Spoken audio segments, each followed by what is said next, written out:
Salut, j'espère que ça va. Pendant ce confinement qui va durer encore un petit moment. Voilà, je vous l'avoue. Donc pourquoi pas profiter de ce moment pour s'assouplir. J'avais fait la vidéo sur renforcement musculaire la dernière. Là. Mais s'étirer, s'assouplir, ça peut être pas mal. Pourquoi c'est important les étirements? Parce que la santé du corps, c'est sa souplesse, d'accord? C'est son élasticité.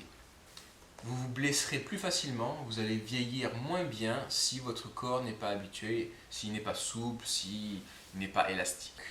On va commencer par parler des étirements passifs. Un étirement passif, c'est ce que je suis en train de faire en ce moment, d'accord?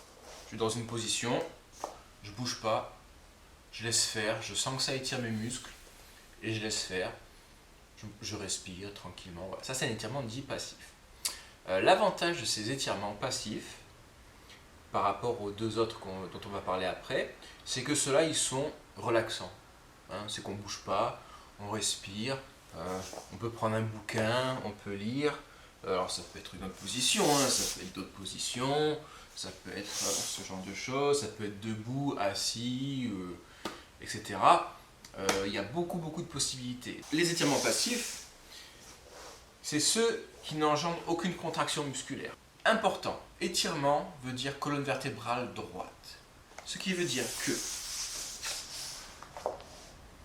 beaucoup de gens vont être comme ça, le bassin rétroversé.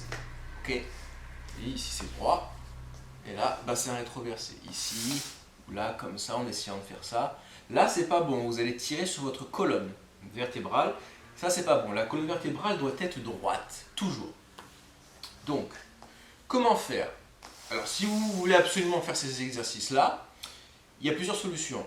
Soit, vous prenez par exemple un gros livre ou une brique, quelque chose qui permet de vous surélever les fesses. Donc, si je suis comme ça, je vais mettre une hauteur et ça va aller mieux. Je vais pouvoir être plus droit pour faire mes étirements. D'accord? Autre solution. Au lieu de tendre les jambes, c'est d'être comme ça. Vous les pliez. Vous les pliez, vous redressez, vous les écartez moins, vous tirez et au fur et à mesure, vous essayez de tendre, mais surtout ça, vous le gardez droit. D'accord? C'est le plus important. La colonne droite. Si vous forcez sur votre colonne, vous forcez sur votre colonne et vous n'allez pas étirer des masses les jambes et vous risquez de vous faire mal, vous écrasez vos disques vertébraux, etc. C'est pas le top. Étirement passif. Colonne droite, ok?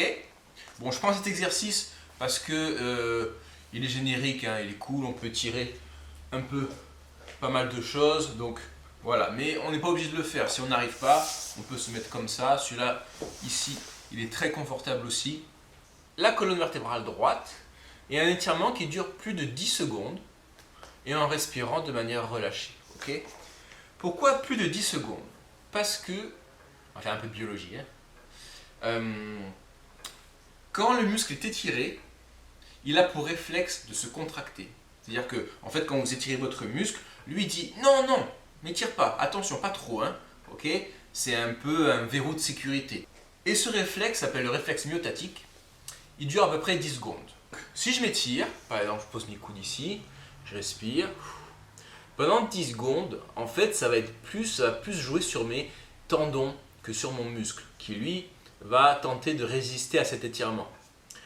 Au bout de 10 secondes, normalement, l'étirement passif commence à devenir efficace. C'est pour ça qu'un étirement passif, c'est au moins 10 secondes.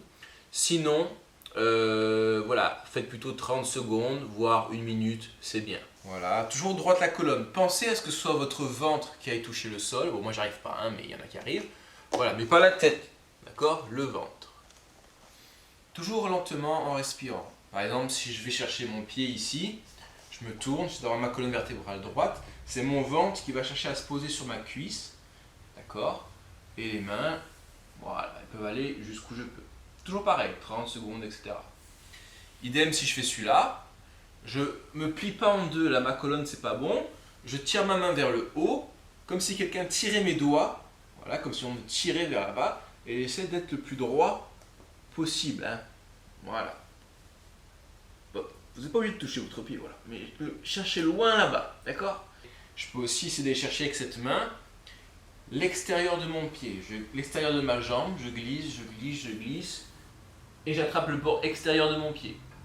Vous allez sentir que ça va tirer plus ici, d'accord? Toujours bien souffler, bien se relâcher. D'autres exercices en passif. Voilà, ici, c'est les mêmes exercices qu'on peut faire, d'accord? Ici, vous avez les fessiers, travaillez les fessiers. Ok.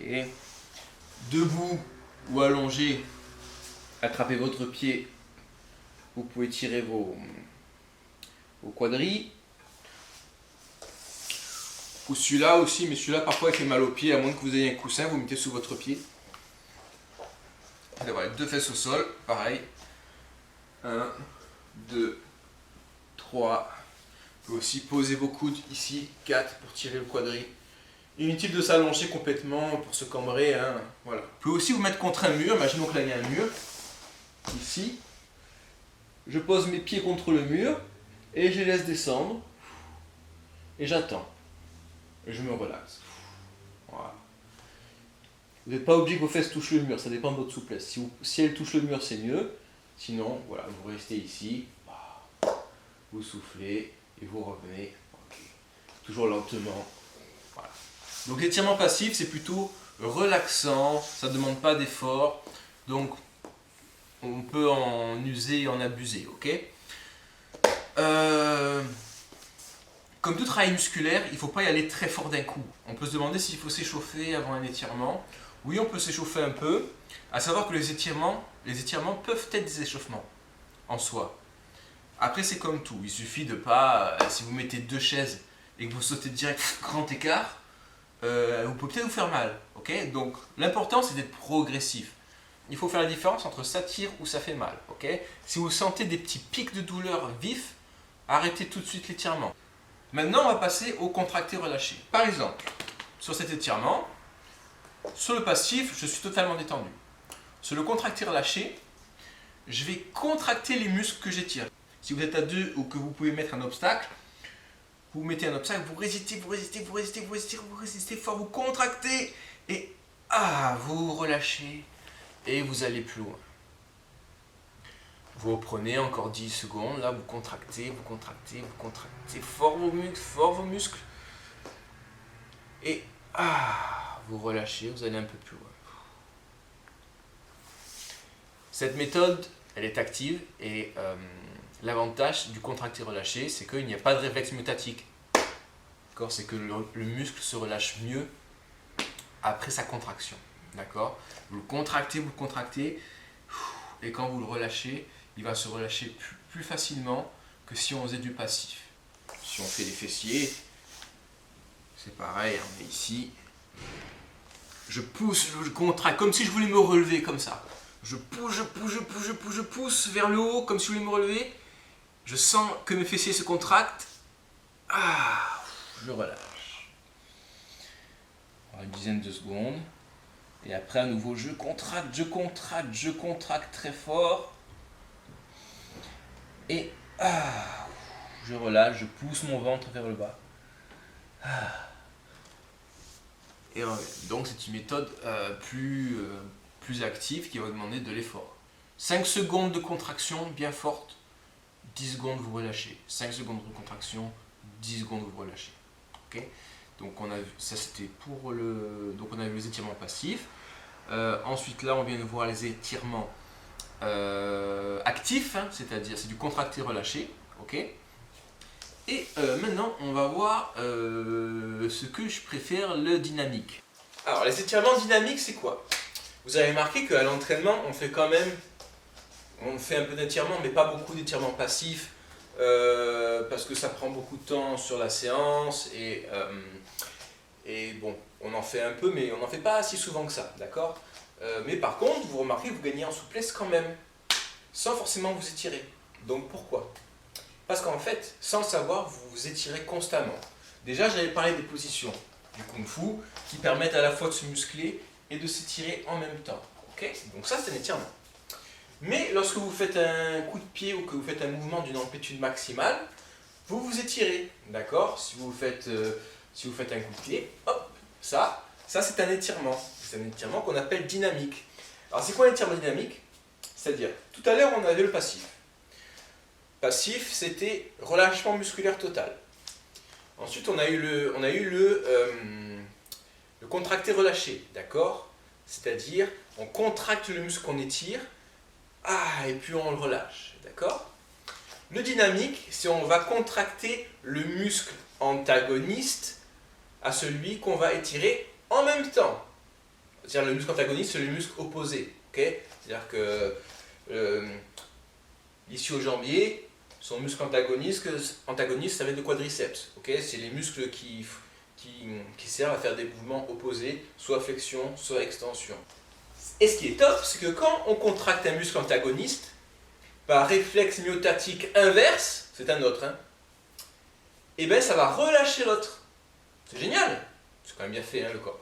Okay, c'est-à-dire que si votre biceps, si vous contractez votre biceps, par réflexe myotatique inverse, vous allez automatiquement relâcher le triceps. Okay, et puis c'est pas con parce que si ça se mettait à bugger, on aurait du mal. Du coup, quand vous faites des coups de pied, tout simplement, vous allez vous étirer. Donc ce que vous pouvez faire, c'est vous mettre soit en équilibre ou soit contre un mur, d'accord? Et faire, par exemple, ce genre d'exercice. Là.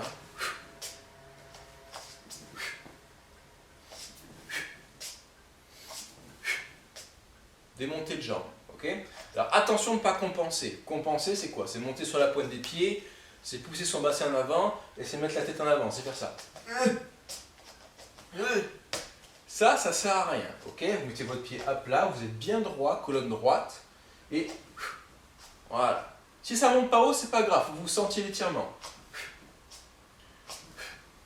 Voilà. Vous en faites une dizaine comme ça. Après, évidemment, vous changez de jambe.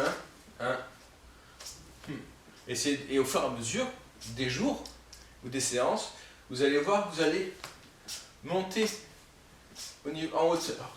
Ok? Voilà. Donc, ce coup de pied-là, c'est-à-dire le coup de pied vers la lune, je le fais de face à vous. Il est très bien. Vous pouvez faire le coup de pied qui va vers l'épaule opposée, celui-là. D'accord? Il monte un peu en diagonale. Ok? Comme si on voulait se toucher l'oreille opposée avec les orteils. Les Chinois y arrivent, mais pas moi. Vous avez aussi le croissant de lune, celui-là. Vous ouvrez les mains, vous pouvez claquer. 1, 2, 3. Ok? Croissant de lune extérieur et maintenant intérieur. 1, 2, 3. Voilà. Vous toujours chercher l'amplitude maximale, ok? Mais sans compenser. Je sais qu'on a envie tous de monter la jambe super haut, etc. Mais si vous faites ce genre de choses, pointe de pied, tête en avant, dos courbé, c'est pas intéressant, vous ne gagnerez pas en souplesse. Pour les coups de pied latéraux aussi, mollo sur celui-là, n'allez pas très fort au début, parce que ça va jouer sur les adducteurs, et ce sont des muscles qui sont plutôt du genre tendu, ok? 1. Vous pouvez vous appuyer contre un mur. 2. Ok? C'est mieux pour l'explosivité, pour travailler l'explosivité musculaire, de ne pas balancer la jambe. D'accord? On pourrait balancer la jambe, mais si vous partez sans élan, vous travaillez aussi votre explosivité musculaire. D'accord? Vous êtes ici, votre muscle est là. Et... Voilà. Donc je récapitule. Coup de pied vers la lune. Ok? Coup de pied vers la lune en diagonale. Ok? Croissant de lune extérieur. Croissant de lune intérieur. Ok? Le monter en costal, en latéral, ici. 1, 2, 3, 4. Bien droit, hein? Toutes les articulations bien alignées. Voilà. Vous avez aussi le scorpion. Hein? Alors j'ai pas de mur, mais ça fait ça. 1. Donc là vous allez tirer plus les quadriceps. Okay? toujours progressif les étirements, d'accord? N'allez jamais directement à fond tout de suite, vous risquez la déchirure, ok? Comme tout effort, il doit être progressif. Donc voilà, faites ça un peu tous les jours. Les exercices debout, voilà, il y en a, hein. Si vous voulez plus d'exercices d'étirement, vous en avez sur internet, Google Images, YouTube, il y en a pléthore. Vous pouvez aussi prendre une chaise, quelque chose pour mettre votre pied dessus et tenter de tirer. Rappelez-vous, toujours la colonne droite, hein, on ne courbe pas. Colonne droite, le ventre va vers la cuisse, on souffle et on revient. Voilà, j'espère que ça vous a plu et que vous avez appris des choses. Donc l'important c'est la régularité et la patience. Ok, la souplesse elle vient progressivement, ça ne va pas venir comme ça. Soyez patient, mais dites-vous que vous faites ça pour la santé de votre corps. Beaucoup d'étirements aussi, ce genre-là, c'est très bon pour le corps. Ça, ce genre de choses.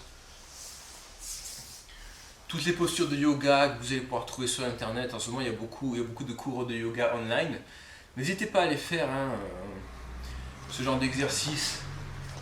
Voilà, pour étirer les mollets, étirer les ischio-jambiers, etc. Les bras.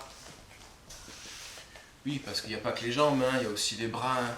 On peut étirer ses bras, ici, ici, ici, ici, d'accord?